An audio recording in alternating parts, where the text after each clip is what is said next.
સૂરજ આજે ઘણી ખુશ હતી. 7 સમંદર પારથી એનો બાળપણનો સાથી આવવાનો હતો.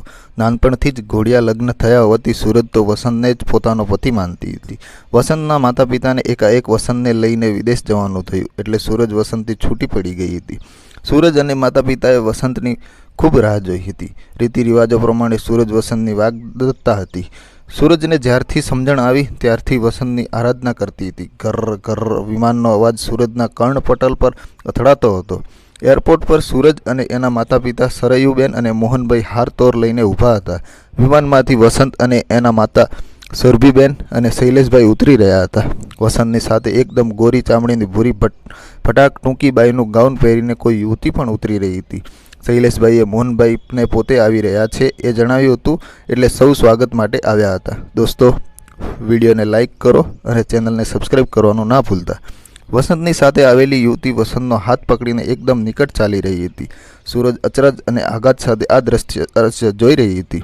શું પોતે નાનપણથી આ દ્રશ્ય જોવા માટે વસંતની આરાધના કરી રહી હતી?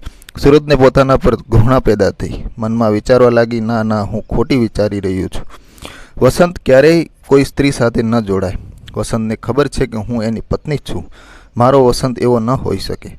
વિદેશી રહેણી કરણી અને વિદેશના ઠંડા વાતાવરણમાં વસંતના શરીર પર ગોરી ચામડીની વસંત આવી હતી. પોતે પણ ગોરો અને એની સાથે આવેલી સ્ત્રી પણ ગોરી હતી. આપણા દેશમાં હજુ પણ સૌ કોઈ ગોરી ચામડીના દીવાના બને છે. વિદેશી વસ્તુઓ જ નહીં પણ વિદેશી સ્ત્રીઓનો પણ એટલો જ મોહ જોવા મળે છે. સૂરજની વિચારધારા તૂટી ત્યારે વસંત એકદમ નજીક આવી ગયો હતો.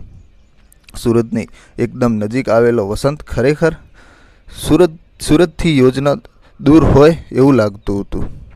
જેની વર્ષોથી આરાધના કરતી હતી એ તો ફટકિયા મોતી જેવો લાગતો હતો. દોસ્તો, વિડીયોને લાઇક જરૂર કરે અને ચેનલને સબસ્ક્રાઈબ કરવાનું ના ભૂલતા. સુરભીબેન અને શૈલેષભાઈએ ગોરી મેડમનો પરિચય આપ્યો. સોરી સરયુબેન, સોરી મોહનભાઈ, અમે તમારી દીકરી સૂરજ સાથે વસંતના લગ્ન ના કરી શક્યા. આ વસંતની વાઈફ છે. સરયુબેન અને મોહનભાઈના હાથ હારતોર કરતા એમ જ રહી ગયા. જીવનની આનાથી મોટી ટ્રેજેડી કઈ હોઈ શકે? સૂરજ તો પોતાની સાથે થયેલી મજાક જોઈ દંગ જ રહી ગઈ. પોતે એકતરફી લાગણીવશ રહી આજ દિન સુધી જેની વાટ જોતી હતી એ તો પોતાનો હતો જ નહીં. ઘણા બાપ નાનપણથી જ બાળકોના લગ્ન કરી દે છે. મોટા થયા પછી બંનેની વિચારધારા અને પસંદગી બદલાઈ શકે છે. જીવનભરનો સાથ માની બેસેલી સૂરજ બિચારી બની એકતરફી લાગણીવશ બની રીબાઈ રહી હતી. સૂરજ, સરયુબેન અને મોહનભાઈએ ખૂબ ખેલદિલીપૂર્વક સૌને આવકાર્યા. કશું બન્યું જ નથી એ રીતે સૂરજ અને સરયુબેન પોતાની ભારતીય સંસ્કૃતિ અને મર્યાદા જાળવી રાખી. એમાં શું થયું? વસંતની પસંદ ઘણી સારી છે. લગ્ન એ તો જીવનભરનો સાથ કહેવાય. છતાં આપણને એ સમજાયા વગર સૂરજ અને વસંતને એકબીજાની સાથે નાનપણથી જ પરણાવી દીધા હતા. દોસ્તો, વિડીયોને લાઇક કરો અને ચેનલને સબસ્ક્રાઈબ કરવાનું ના ભૂલતા. આપણી ભૂલ હતી. સૂરજે વસંતની પત્ની મોનિકાને ભારતીય પરંપરા મુજબ ચાંદલો કરી હાર પહેરાવી સ્વાગત કર્યું. સૌને આવકારો આપી પોતાના ઘરે લઈ ગયા. મોનિકા સૂરજે આપેલા આવકારથી પ્રભાવિત થઈ.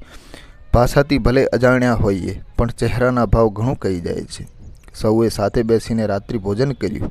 ઘણી જૂની યાદો તાજી કરી. સૂરજના હૈયે પતિ તરીકેની છબી એટલે વસંત. એના હૈયે પડેલા ઉઝરડા વાતોનો કોલાહલમાં દબાઈ ગયા. સ્ત્રી ઘણી શક્તિશાળી હોય છે. પોતાની વેદના છુપાવી હસતે મુખે પોતાના પતિને અન્ય સ્ત્રી સાથે આવકારો આપતી સ્ત્રી ભારતીય નારી જ હોઈ શકે. પોતાના હૈયે સાચવી રાખેલી ઉર્મિઓ પળભરમાં લૂંટાઈ ગઈ. એ નજરે જોવા છતાં એક પણ હુંકાર ભર્યા વગર સૂરજે મોનિકાને અને વસંતને ભારતના પ્રચલિત સ્થળોએ પ્રવાસ કરાવ્યો. પ્રેમની અદ્ભુત નિશાની એવો આગ્રાનો તાજમહેલ બતાવ્યો. રાજસ્થાનના ઐતિહાસિક સ્થળો બતાવ્યા. ગુજરાતનો ગઢવો ગિરનાર તથા ગીરનો સિંહ બતાવ્યા. વસંત અને મોનિકા તથા એમના માતા પિતા તો પૂરેપૂરી મહેમાનગતિ માણીને વિદેશ પરત જતા રહ્યા.